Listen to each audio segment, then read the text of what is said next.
एक बात बहुत अच्छे से समझ लीजिए, जिसके घर में क्लेश होता हो, अशांति रहती हो, क्लेश रहता हो, या छोटी छोटी बात पर विवाद चालू हो जाता हो, या पति पत्नी में, परिवार में, सास बहू आदि कादिक में कहीं ना कहीं कुछ अगर विवाद रहता हो, तो शास्त्र कहता है ऐसा बेलपत्री की डंडी रहती है ना, बहुत ध्यान दीजिएगा महाराज। श्राद्ध पक्ष की कथा चल रही है, शिव महापुराण आज विराम की ओर है, ध्यान दीजिएगा।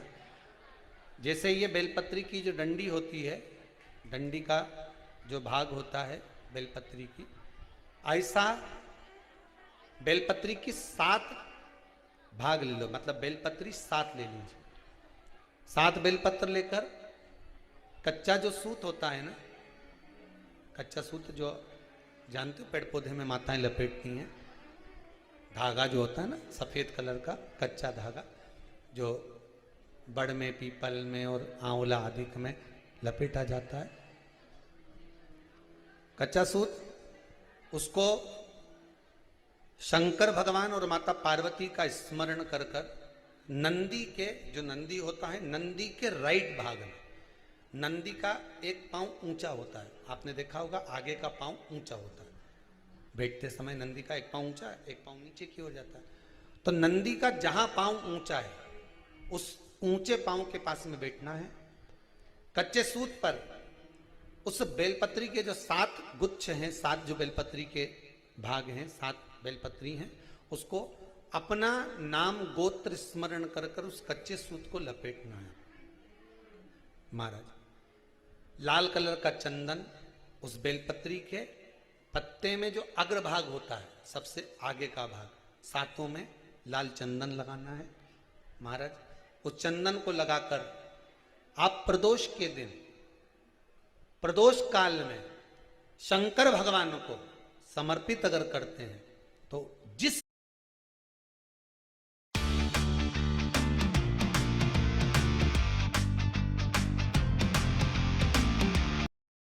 घर का गोत्र बोला है,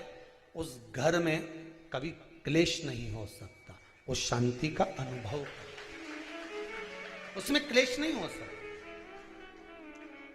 एक धागा होता है पक्का धागा, एक धागा होता है कच्चा धागा, बहुत ध्यान दीजिएगा महाराज। पक्के धागे से नहीं लपेटना सफेद, कच्चा जो धागा पीपल में, बड़ में या आंवला आदि में जो हम लोग लपेटते हैं पूजन करते समय, वो कच्चा धागा। और एक बात और आपको कहने, ध्यान दीजिएगा, अगर मान लो किसी पति पत्नी का तलाक तक की नौबत हो गई और तलाक नहीं कराना है, आपस में वापिस प्रेम बढ़ जाए, छोरी वापिस घर में रहे, बेटा उसको रखे, बहू रहे, आपस में प्रेम बढ़े,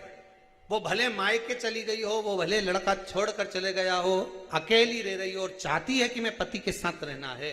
तलाक नहीं होना चाहिए, हम दोनों में प्रेम रहे, वो संभाले मेरे को भी और मैं भी आदर करूं, वो भी आदर करे।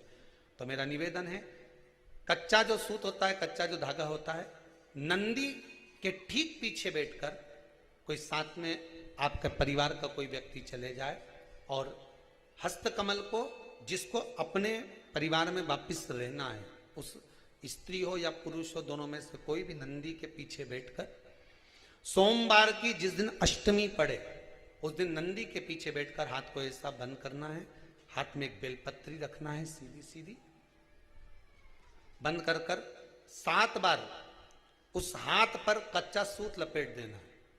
उस सूत को वापस निकाल लेना है बेलपत्री के साथ, बेलपत्री के साथ में, और बेलपत्री को तो अपने पास में रखना।